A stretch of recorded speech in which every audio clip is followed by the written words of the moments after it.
Je m'appelle Manon Delacroix. J'ai 32 ans. Et depuis 5 ans, l'odeur de son parfum, quelque chose de frais et d'onéreux dont je n'ai jamais retenu le nom, était la toile de fond de ma vie. Elle habitait notre chambre comme la météo habite une ville, constante, familière, si normale que j'avais cessé de la remarquer jusqu'à cette nuit où elle m'est soudainement apparue comme une pièce à conviction. J'étais assise au bord de notre lit, lassant mes chaussures, le regardant se préparer. Nicolas était devant le miroir de la commode, celui au cadre en bois épuré que j'avais choisi après qu'il m'ait envoyé une photo tirée d'un blog de design scandinave qu'il aimait bien. Ce n'était pas une coiffeuse, juste une installation pratique où il gardait un petit plateau pour sa montre, son parfum et ses clés.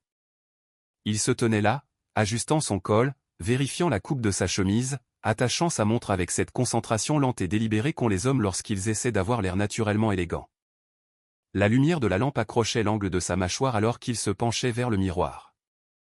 Calme, soigné, comme s'il entrait dans une version de lui-même à laquelle je n'étais plus tout à fait invité. Et pendant un instant, ma poitrine s'est serrée avec cette vieille douleur familière d'affection. Il était beau.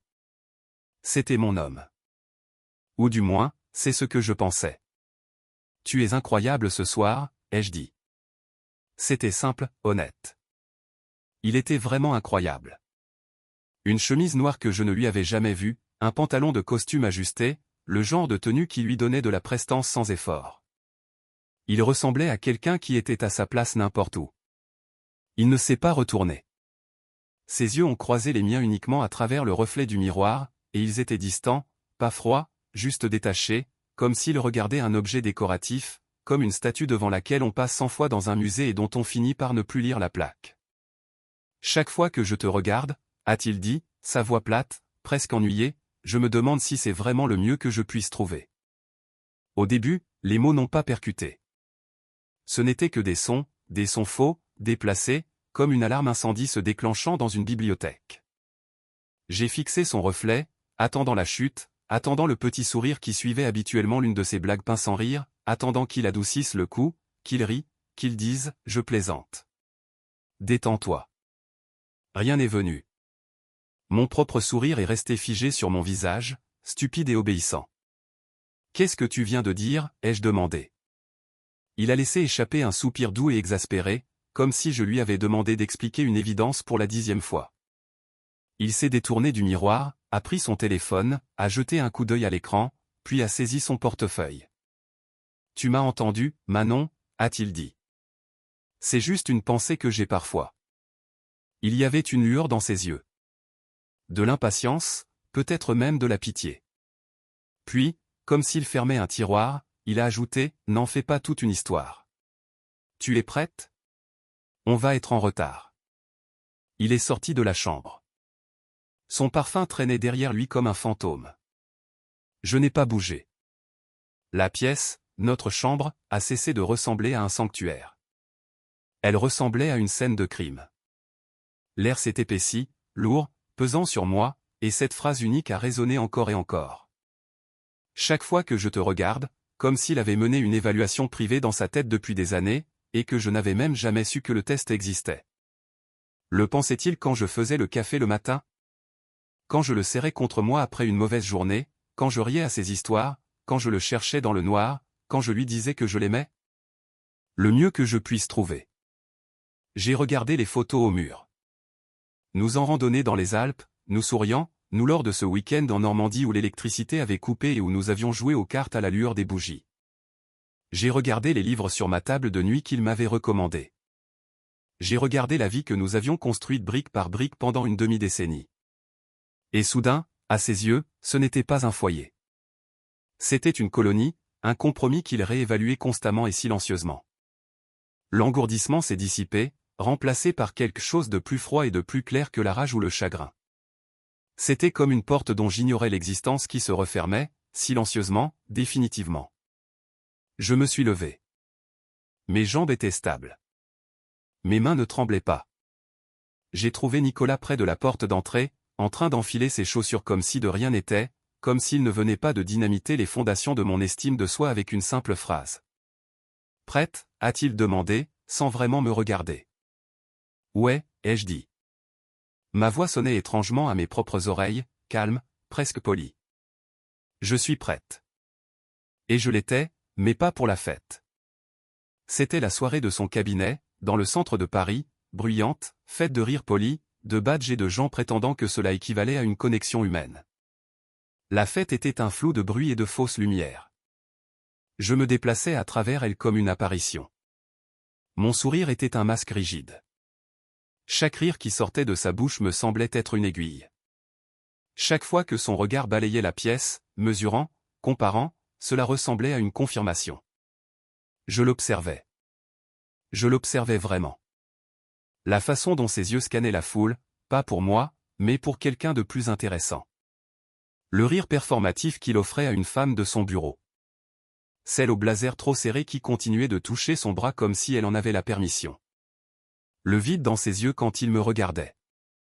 Pas d'amour, pas de chaleur, juste une lueur d'agacement, comme si ma présence était une encre l'entraînant vers une vie qu'il considérait en dessous de lui.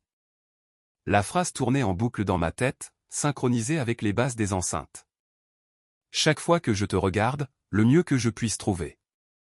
1 heure plus tard, je l'ai trouvé près du buffet, remplissant son verre. Je vais y aller, ai-je dit.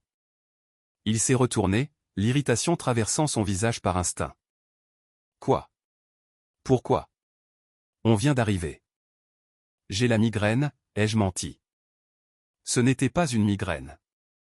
C'était une défaillance systémique. Toute l'architecture de ma vie s'effondrait, et j'avais besoin de silence pour entendre les décombres se tasser. Il a levé les yeux au ciel. Autrefois, j'aurais trouvé ce geste presque mignon. Maintenant, cela ressemblait à un rejet de mon existence entière. D'accord, a-t-il dit. Peu importe, je prendrai un Uber plus tard. Et juste comme ça, il s'est retourné vers la fête, son attention déjà dépensée, déjà investie ailleurs. Je n'ai pas dit au revoir. Je suis juste sorti.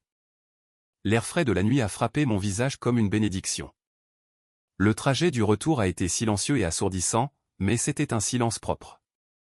C'était le mien. Notre appartement semblait différent quand je suis entré. Ce n'était plus un foyer. C'était le décor d'une pièce de théâtre dont la dernière représentation venait de se terminer. Son parfum, autrefois réconfortant, était soudain écœurant, suffocant. Les photos sur les murs ressemblaient à des mensonges piégés dans du verre et du bois. Je n'ai pas hurlé de rage. J'ai bougé avec une efficacité calme et terrifiante. De l'étagère supérieure du placard, j'ai descendu mon vieux sac de sport et une valise rigide. Dans la salle de bain, j'ai vidé mon étagère. Dentifrice, soins de la peau, déodorant, rasoir. J'ai laissé le parfum qu'il m'avait offert il y a 2 anniversaires. Il est resté là comme un monument à la version de moi qu'il essayait de curater. Dans la chambre, j'ai emballé mes jeans, mes chemises, mes pulls. J'ai laissé le chemisier en soie dont il m'avait dit un jour qu'il me donnait l'air plus haut de gamme. J'ai pris mes documents, passeport, acte de naissance, tout ce qui prouvait que j'existais en dehors de lui. J'ai pris mon ordinateur portable, mes chargeurs, le livre sur ma table de nuit. J'étais un chirurgien retirant un organe malin. Quand les sacs ont été près de la porte, je me suis tenu au comptoir de la cuisine avec un bloc-notes vierge. Que restait-il à dire? Tout l'amour, l'histoire, l'avenir, vaporisé par une phrase désinvolte livrée comme une observation sur la météo. J'ai pris un stylo. Ma main était stable. Nicolas, je t'ai entendu. Tu mérites de trouver le meilleur. Je ne me mettrai pas en travers de ton chemin. Ma clé est sur le comptoir. Ne me contacte pas, Manon. J'ai pris une photo de la note. Un acte froid et clinique d'autopréservation. Puis j'ai placé ma clé sur le papier. Le métal a cliqué doucement contre le granit. J'ai jeté le sac de sport sur mon épaule et fait rouler la valise derrière moi. Un dernier regard à l'appartement, à la vie que je quittais. Pas de nostalgie, seulement de la finalité. Je ne savais pas où j'allais. J'ai conduit jusqu'à voir l'enseigne néon d'un hôtel bon marché briller dans l'obscurité, en périphérie de la ville. L'hôtel de l'Étoile. C'était pas cher. Ça avait l'air vaguement triste. Parfait. La chambre était stérile, anonyme et totalement silencieuse. J'ai laissé tomber mes sacs, je me suis assise au bord du matelas rigide et j'ai senti l'adrénaline quitter mon corps. Et à sa place est venu le poids écrasant. Pas juste un chagrin d'amour, une annihilation. L'image de lui dans le miroir repassait en boucle. Sa voix plate, ses yeux ennuyés, encore et encore. Puis mon téléphone a vibré. Un SMS de Nicolas. T'es sérieusement parti? Tu es tellement dramatique. Je suis sur le chemin du retour. Il faut qu'on parle quand j'arrive. J'ai fixé le message, puis la photo de la note, puis le sac de sport près de la porte. Tout ce que j'avais décidé valait la peine d'être emporté. Mon pouce a hésité, puis avec un calme qui ressemblait à de la puissance, j'ai ouvert son contact et je l'ai bloqué. Une confirmation est apparue. Êtes-vous sûr de vouloir bloquer Nicolas? Je l'étais, et dans le silence de cette chambre d'hôtel bon marché, j'ai commencé le long et régulier travail d'oublier le son de sa voix. La première nuit à l'hôtel s'est passée sans sommeil. Je suis resté allongé sur le dos, fixant la légère fissure au plafond qui ressemblait à un éclair tordu, écoutant le bourdonnement du mini-frigo et le soupir lointain des voitures passant sur l'autoroute. C'était un silence brut, un silence non revendiqué, et d'une certaine manière, cela le rendait supportable. À l'appartement, le silence avait toujours été encombré par les pas de Nicolas, sa voix résonnant depuis une autre pièce, l'attente qu'à tout moment il puisse entrer et demander ce qu'il y avait pour le dîner ou pourquoi j'avais l'air calme. Ce silence-là exigeait une performance. Celui-ci, non. Au matin, j'ai réalisé quelque chose d'étrange. Les larmes n'étaient pas venues. Pas une seule fois. Il n'y a pas eu d'effondrement dramatique, pas de sanglots dans l'oreiller de l'hôtel comme dans les films. Au lieu de cela, je me sentais vidé, curé, comme si la partie de moi qui réagissait avait été chirurgicalement retirée, laissant derrière elle une douleur sourde et constante, une rage dedans de l'âme. J'ai pris une douche rapide, l'eau était tiède et inégale. Je me suis enveloppé dans une serviette qui sentait légèrement l'eau de Javel. J'ai remis les vêtements de la veille. Quand je me suis regardé dans le miroir, mes yeux semblaient clairs. Pas brillants, clairs. J'ai vérifié mon téléphone par habitude. Pas d'appel manqué, pas de nouveaux messages. Nicolas était bloqué. Le mur numérique faisait déjà son travail. J'ai remis mon sac de sport et ma valise dans la voiture et j'ai conduit directement au travail. Je ne me suis pas porté pâle. Je n'ai rien expliqué. Le travail avait toujours été prévisible. Des lignes nettes, des résultats clairs. Si vous faisiez X, Y suivait. Si vous échouiez, il y avait une raison qui pouvait être tracée et corrigée. Après une nuit où toute ma fondation émotionnelle s'était effondrée sans avertissement, ce genre de logique ressemblait à de l'oxygène. Je me suis assise à mon bureau, je me suis connecté, j'ai ouvert ma boîte de réception et j'ai disparu dedans. À la fin de la journée, l'épuisement s'est installé dans mes os. Pas émotionnel, mais physique. Le bon type d'épuisement. Celui qui calme votre esprit par la force. Ce soir-là, je ne suis pas retourné à l'appartement. Je suis allé en ligne. Assise sur la chaise raide de l'hôtel avec mon ordinateur portable en équilibre sur mes genoux, j'ai ouvert un site immobilier et j'ai trié les annonces par prix. Du plus bas au plus haut. Je ne cherchais pas un foyer. Je cherchais un bunker. Un endroit propre, pas cher, vide, disponible immédiatement. J'ai cliqué sur le premier studio qui répondait aux 3 exigences. Mur beige, agencement carré, pas de personnalité, pas d'histoire, pas d'écho de la vie de quelqu'un d'autre. J'ai envoyé un email pour l'annonce. Le lendemain après-midi, j'avais les clés en main. L'immeuble était à l'autre bout de la ville, anonyme et oubliable. Le genre d'endroit qu'on ne remarque jamais à moins d'y vivre. Pas de gardien, pas de concierge, pas d'espace partagé conçu pour faire semblant que les étrangers forment une communauté. Parfait. L'emménagement a pris exactement un voyage. Mon sac de sport, ma valise. Tout le reste pouvait être remplacé. Il ne s'agissait pas de meubles. Il s'agissait d'air. Il semblait presque embarrassé assis au milieu du studio vide, éclipsé par tout cet espace inutilisé. Mais pas raisonné quand je marchais de la porte à la fenêtre. C'était surréel, comme se tenir sur un plateau de tournage avant que le décor ne soit installé. Je n'ai pas déballé tout de suite. Je suis juste resté là. Cet espace n'avait jamais entendu ma voix s'élever, ne m'avait jamais vu faire de compromis, ne m'avait jamais tenu pendant que je me faisais plus petite. Cet endroit ne me connaissait pas, et cela signifiait que je pouvais décider qui j'allais être dedans. J'ai acheté un matelas, un bureau, une chaise. C'était tout.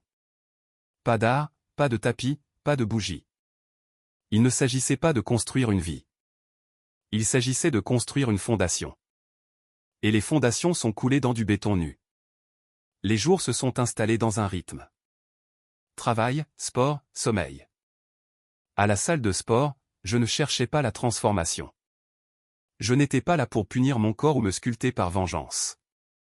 Je soulevais des poids parce que l'effort était honnête. La brûlure dans mes muscles était directe, simple. Une douleur avec des règles. Une douleur que je pouvais contrôler. Au travail, je restais tard. Pas parce que quelqu'un me le demandait, mais parce que je préférais le bourdonnement du bureau vide au silence de mon appartement. Ma concentration s'est aiguisée. Ma patronne l'a remarqué. « Ça va ?» a-t-elle demandé un soir en passant devant mon bureau. « Tu es très concentré ces derniers temps. »« Je le suis », ai-je dit. Et ça m'a surprise de voir à quel point cela semblait vrai. Les semaines se sont fondues les unes dans les autres. Les arêtes vives de cette nuit ont commencé à s'émousser. Pas parce que je pardonnais à Nicolas, mais parce que la routine les ponçait. J'ai arrêté de chercher mon téléphone quand quelque chose de drôle arrivait. J'ai arrêté d'imaginer ce qu'il penserait d'un film que je regardais seul. Un soir, au milieu du film, ça m'a frappé. Je ne me demandais pas ce qu'il en penserait. La réalisation était petite, silencieuse, mais elle a atterri comme une fissure de lumière. Puis, inévitablement, le monde que j'avais laissé derrière moi a commencé à frapper à la porte. Le premier message est venu de Marc, l'un de nos amis communs, le genre qui pensait toujours être neutre, même quand la neutralité signifiait encore transporter des informations. « Salut Manon, ça fait longtemps. T'es dispo pour un verre un de ces quatre ?» J'ai fixé le message pendant une minute entière avant de répondre. Pas parce que je jouais à des jeux. Parce que je devais décider quelle version de moi allait répondre. Finalement, j'ai tapé. Moi, salut Marc. Débordé par le travail ces temps-ci, mais j'apprécie l'offre. Les 3 petits points sont apparus presque immédiatement. Marc, pas de souci. Juste, J'ai croisé Nicolas l'autre jour. Il a l'air vraiment mal en point. Il a dit que tu avais juste disparu. Que s'est-il passé? Et voilà.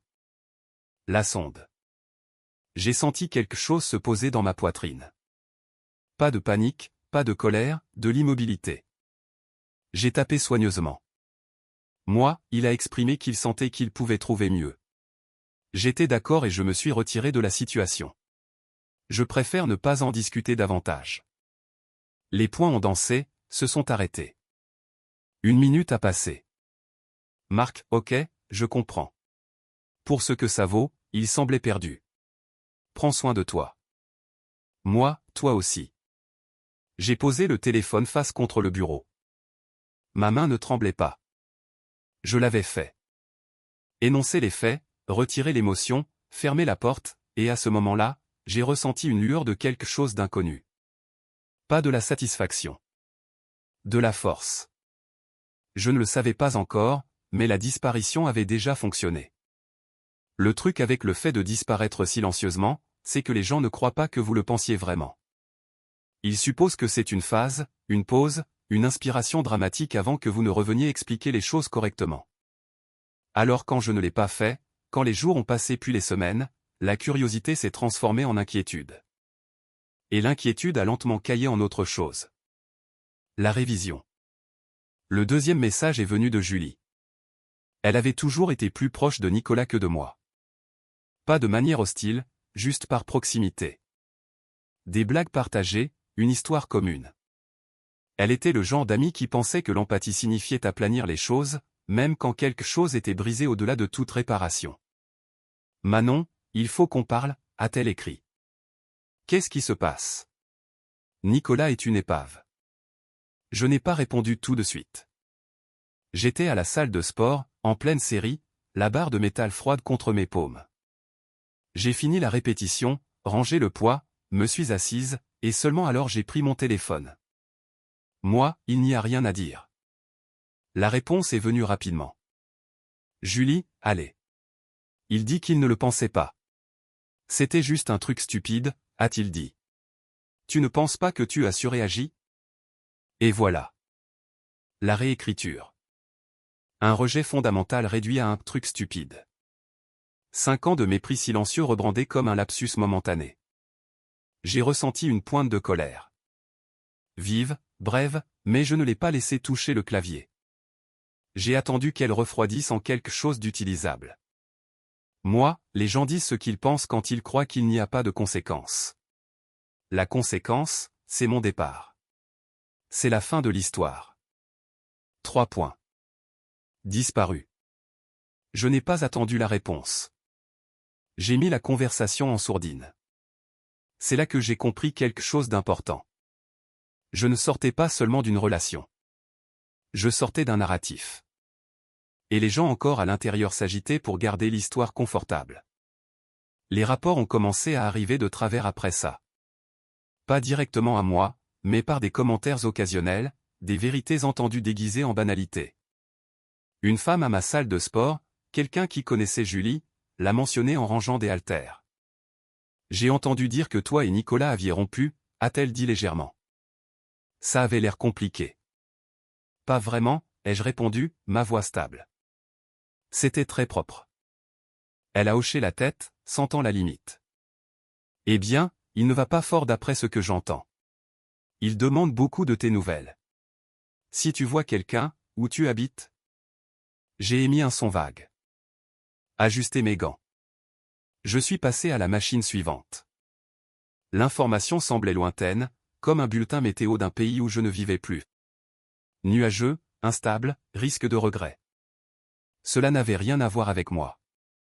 Pourtant, je pouvais sentir la pression monter de l'autre côté du mur, le besoin de clôture, d'absolution, que je revienne et le rassure qu'il n'était pas le méchant de sa propre histoire. C'est alors que l'email est arrivé.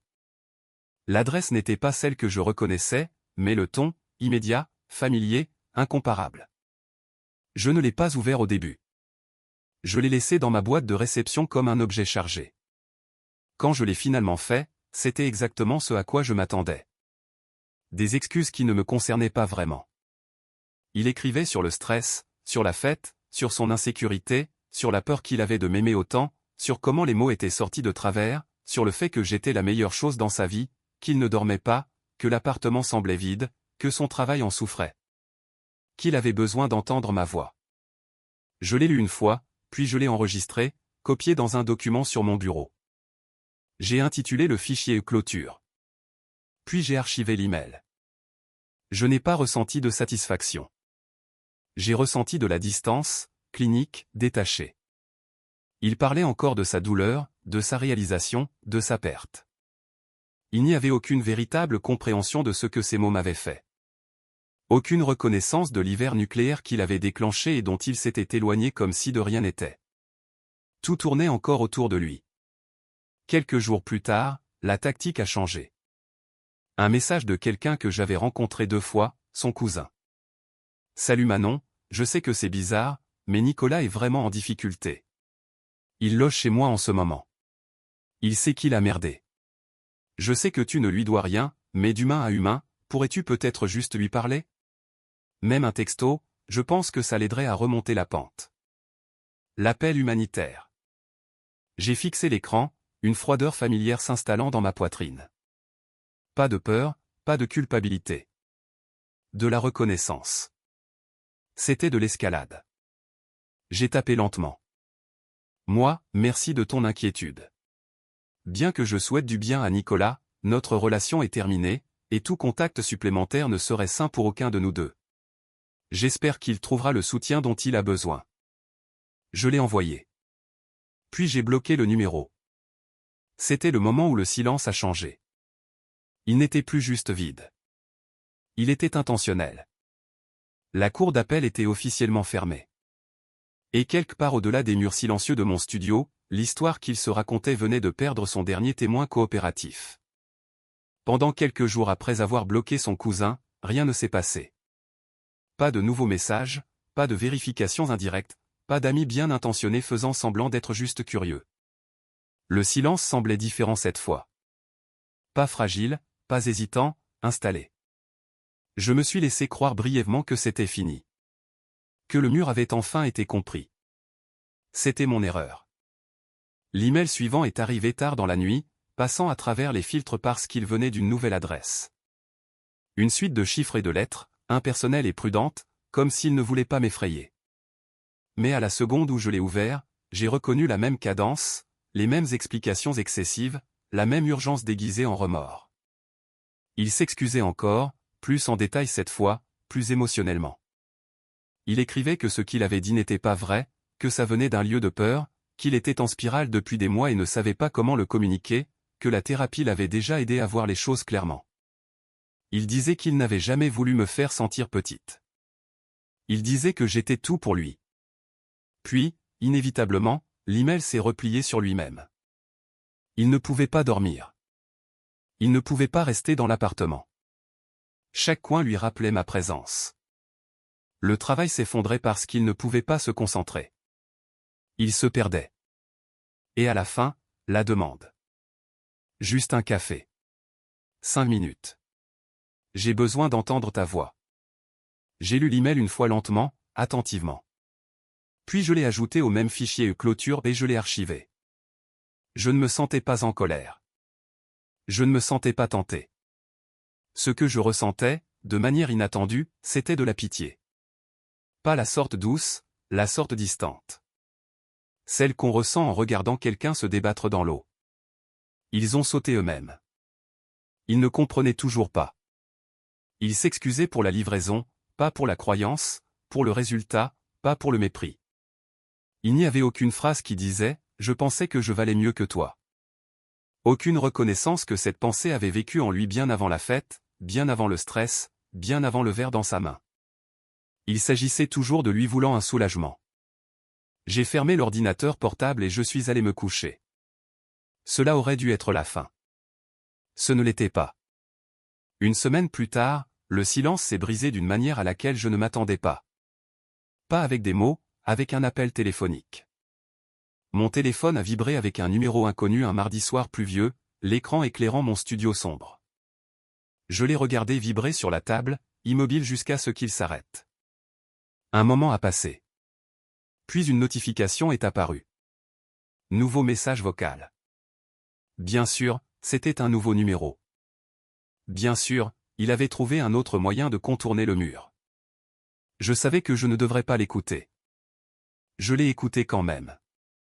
Sa voix était différente. Dépouillée de son vernis, plus lente, plus épaisse, comme si elle avait été traînée à travers quelque chose de sale avant de m'atteindre. « Manon, s'il te plaît, décroche », a-t-il dit, le souffle inégal. « Je sais que tu es là. » Une pause, une déglutition. Je suis à l'appartement. C'est tellement vide. Ça sent encore toi parfois, et je. Je ne peux pas faire ça. Tu ne peux pas juste m'effacer. Tu ne peux pas juste t'éloigner de 5 ans comme si ce n'était rien. Sa voix s'est brisée. Tu étais censé te battre pour moi. Tu étais censé me prouver que j'avais tort. Une autre pause. Puis quelque chose en lui s'est durci. Tu es une lâche, Manon, a-t-il claqué. Venin soudain et tranchant. Tu t'es enfui au lieu de gérer ça.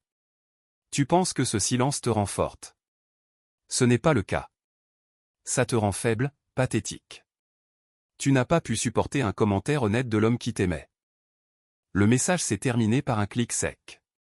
Je suis restée assise là dans le silence tapé par la pluie, mon appartement sombre autour de moi. J'ai ressenti de la clarté. Ce message vocal n'était pas une supplique. C'était une preuve. C'était la version non filtrée de l'homme autour duquel je m'étais plié pendant 5 ans. Le sentiment de dû, le blâme rejeté sur l'autre, la rage qui faisait surface au moment où il réalisait qu'il ne pouvait plus contrôler le récit. Il ne m'avait pas aimé. Il avait aimé la sécurité que je fournissais, la validation, la façon dont je le faisais se sentir choisi. Et quand il a pensé qu'il pouvait s'en tirer, il m'avait montré le mépris qui se cachait en dessous. J'ai sauvegardé le message vocal, pas parce que je prévoyais de l'utiliser, mais parce qu'il me rappelait pourquoi je ne le ferais jamais. Le dernier fil fragile de doute s'est rompu.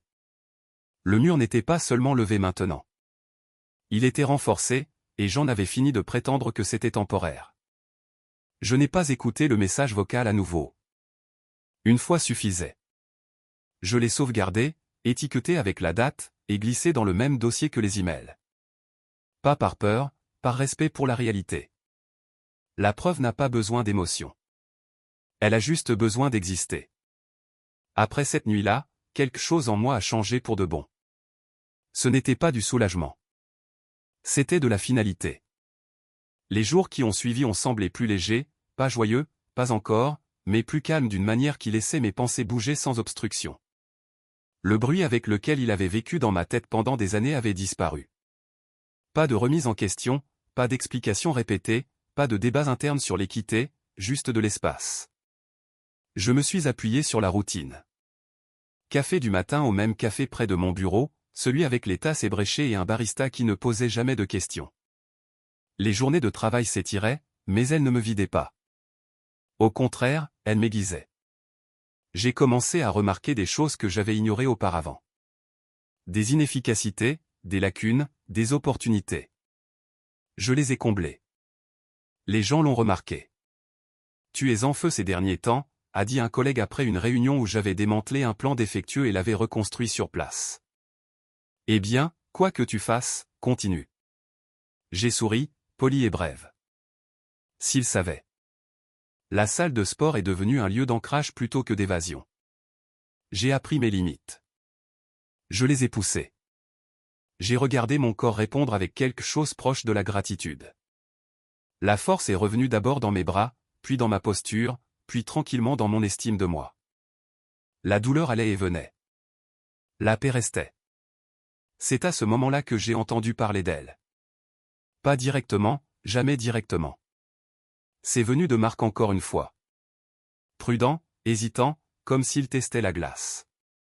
Nous nous sommes croisés devant l'immeuble un soir. Il avait l'air surpris de me voir. Plus saine, plus droite, moins comme quelqu'un attendant une permission. « Salut », a-t-il dit. « Tu as l'air bien. »« Merci », ai-je répondu. « Je me sens bien. » Il y a eu une pause gênante, puis il s'est raclé la gorge. « Alors, Je ne sais pas si ça compte, mais l'ex de Nicolas est de retour dans le tableau. Pas officiellement, juste dans les parages. Et voilà. Pas un rebondissement, pas un choc. Une confirmation. J'ai hoché la tête une fois. D'accord. C'est tout, a-t-il demandé en clignant des yeux. Tu ne. Non, ai-je dit doucement. Je ne. Parce que soudain, tout prenait sens. Les yeux qui scannaient, les regards qui mesuraient, la phrase qui avait glissé si nonchalamment comme si elle avait été répétée. Il avait toujours eu besoin d'un public, d'un miroir, de quelqu'un pour le rassurer qu'il gagnait. Et quand j'ai cessé de jouer ce rôle comme il le voulait, quand je suis devenu familière, stable, plus ébloui, il a commencé à regarder de côté. Pas pour l'amour, pour la validation. Son ex n'était pas une rivale. Elle était un modèle. Ce soir-là, de retour dans mon studio, j'ai ouvert le document clôture une dernière fois. J'ai tout relu. Les excuses, les suppliques, la colère. Je n'ai pas ajouté de commentaires. Je n'ai rien surligné. Je n'en avais pas besoin. L'histoire se racontait d'elle-même. J'ai fermé le fichier. Je ne l'ai pas supprimé. Juste fermé. Certaines choses n'ont pas besoin d'être effacées pour perdre leur pouvoir. Elles ont juste besoin d'être vues clairement. Et pour la première fois depuis cette nuit dans la chambre, j'ai dormi profondément sans rêve, sans replay, sans sa voix. La disparition n'était plus seulement silencieuse. Elle était complète. Le congrès annuel avait toujours été important. Mais cette année, c'était différent. Pas à cause de l'échelle, des plannings chargés, de la foule à cordon de badge, de la confiance polie qui bourdonnait dans le hall de convention, mais parce que je suis arrivé sans poids. Personne à mes côtés à gérer. Pas de température émotionnelle à surveiller. Pas d'anxiété silencieuse à savoir si je prenais trop de place ou pas assez. Je suis entré seul et j'étais à ma place. Ma présentation était prévue en milieu d'après-midi, un créneau de choix. Des semaines plus tôt, cela m'aurait terrifié. J'aurais fait les 100 pas dans la chambre d'hôtel, relisant les diapositives, me demandant si je paraissais arrogante, si je visais trop haut, si je devais adoucir mes conclusions. Cette fois, Je ne l'ai pas fait. Je me tenais sur scène dans un blazer ajusté, les lumières chaudes mais pas aveuglantes. Le public attentif de cette rare manière chargée qui vous dit qu'ils sont prêts à écouter. Et j'ai assuré. Pas parfaitement, mais précisément. J'ai parlé du projet que j'avais dirigé, comment il avait échoué au début, comment nous l'avions reconstruit, où étaient les angles morts. Je n'ai pas gommé les défauts. Je les ai assumés. Les questions par la suite étaient pointues, curieuses, respectueuses. Quand je suis descendu de scène, des mains se sont tendues vers la mienne. Des cartes de visite ont suivi. Un directeur senior d'une entreprise que j'admirais depuis des années a hoché la tête une fois et a dit « C'était du travail solide ». Ça l'était, et moi aussi. Je me tenais près d'une table haute au fond du hall après, sirotant un Perrier, faisant défiler mon téléphone, pas nerveusement, juste oisivement quand je l'ai senti. Cette sensation qu'on a avant de lever les yeux. Une présence. J'ai levé les yeux. Nicolas se tenait à quelques mètres. Il avait l'air répété. La même tenue noire de cette nuit-là. Coiffure faite avec un soin qui essayait de paraître sans effort. Le genre d'effort conçu pour déclencher la mémoire. Pour me rappeler une version de lui qui n'existait plus. Mais quelque chose clochait. La confiance ne tenait plus. Elle vacillait. Manon, a-t-il dit doucement, comme s'il testait si mon nom fonctionnait encore sur moi. Waouh! Je ne me suis pas levé. Je n'ai pas souri. J'ai simplement croisé son regard. Nicolas, ai-je dit, poli, neutre. Il a dégluti. Je t'ai vu parler. Je ne savais pas que tu serais là. Un ami avait un billet. J'étais au fond. Je vois, ai-je répondu. Tu as été incroyable, s'est-il précipité. Vraiment confiante, Claire? Tu as toujours été comme ça. J'ai juste. Il a ri maladroitement. Je suppose que j'avais oublié. J'ai pris une gorgée lente de ma boisson, puis je l'ai posée soigneusement. Pas moi, ai-je dit. Le silence s'est étiré entre nous. Il a essayé de le combler. J'espérais te parler, a-t-il dit. Ce que j'ai dit cette nuit-là, c'était la plus grande erreur de ma vie. J'étais en insécurité. J'avais peur. Je ne le pensais pas. Je l'ai regardé. Vraiment regardé. Pas pour chercher des fissures, pas pour la faiblesse, pas pour la vieille attraction. Juste de l'information. Je pense que tu le pensais, ai-je dit calmement. Et tu avais raison de te poser la question. L'entendre m'a juste aidé à réaliser que je me posais la même question à ton sujet. Il a reculé comme si je l'avais frappé. Quoi? Non, ce n'est pas Manon. S'il te plaît. On a eu 5 ans. On ne peut pas juste. Est-ce qu'on peut prendre un café? Juste parler. J'ai changé. J'ai suivi une thérapie.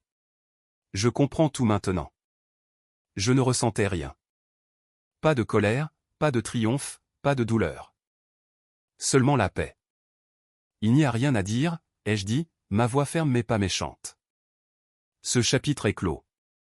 J'ai construit une vie avec laquelle je suis très heureuse et je ne suis pas intéressé à la rouvrir. Son calme s'est fissuré. Tu ne peux pas juste faire ça, a-t-il dit, la frustration filtrant à travers. Tu ne peux pas m'effacer.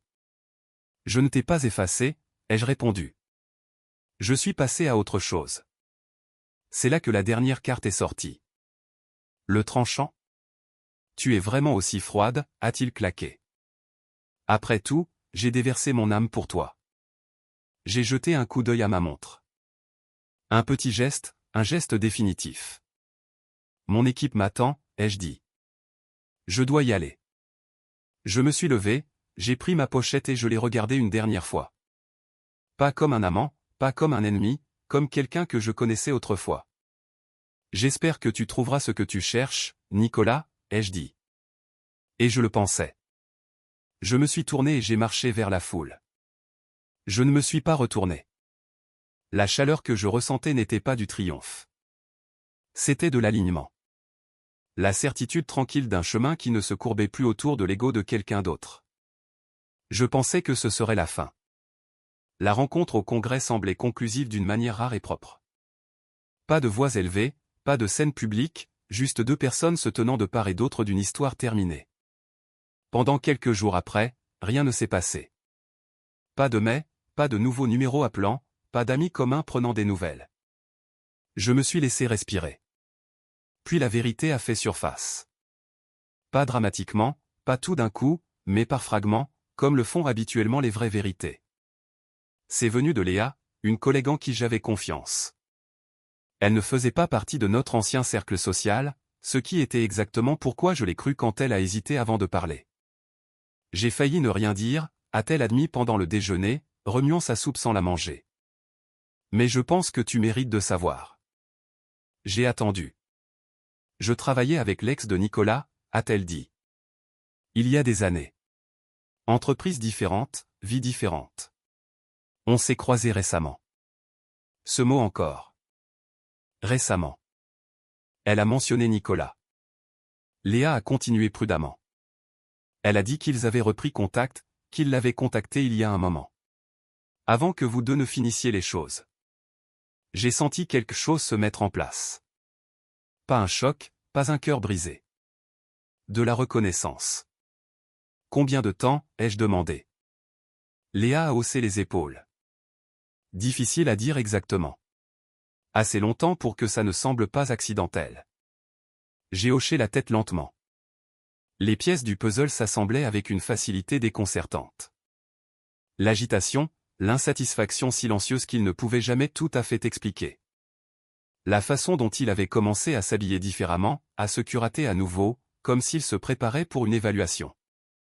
Cette phrase n'avait pas été une cruauté spontanée. C'était une fuite. Il ne se demandait pas si j'étais le mieux qu'il pouvait trouver. Il testait déjà des alternatives. Son ex n'était pas une coïncidence. Elle était le contexte.